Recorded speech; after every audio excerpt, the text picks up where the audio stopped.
Hello everyone, Ben Leffel here. International relations today and diplomacy as we know it takes place increasingly at the subnational level, including with U.S. China relations. So for example, you see in the graphic behind me, I've visualized U.S. China sister city relationships. And what those are city-to-city institutionalized relationships in which annually, on both sides, business people, government officials, educators, scientists, and others annually exchange ideas, technology, investment, and ultimately greater intercultural understanding. The wisdom behind this, stemming from President Eisenhower and the people-to-people relations that he conceived of after World War II, is that the greater that the society of one country knows the political, economic, and other realities of another country, the less likely that country is to go to war with the other.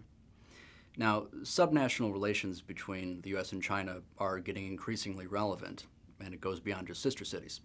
For instance, 2013, the state of California signed a climate change cooperation or climate change governance cooperation agreement with the NDRC, or the National Development Reform Commission of China. So, to put it differently, California signed an agreement with the national government of China on climate change governance cooperation, exchanging best practices and so forth. But it didn't stop there. In 2017, when President Trump announced the U.S. intent to withdraw from the Paris Agreement, upon Chinese President Xi Jinping's next visit to the U.S., he didn't meet with President Trump to discuss matters of current and future U.S. China climate change cooperation.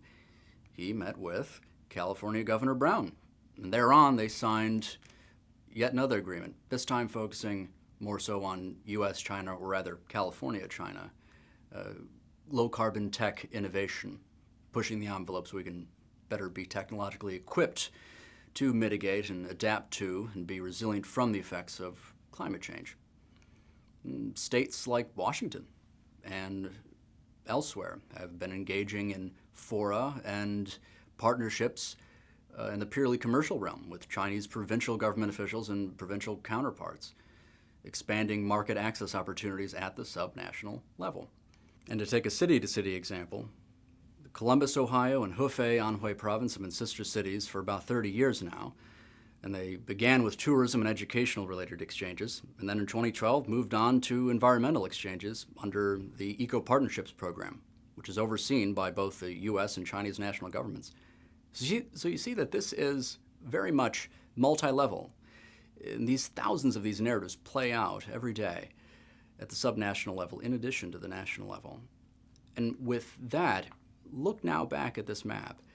Consider that these bilateral subnational relationships, they do add up. And it's for precisely that reason that when looking at U.S.-China relations on most subjects, it's just as important to look at the national as the subnational level.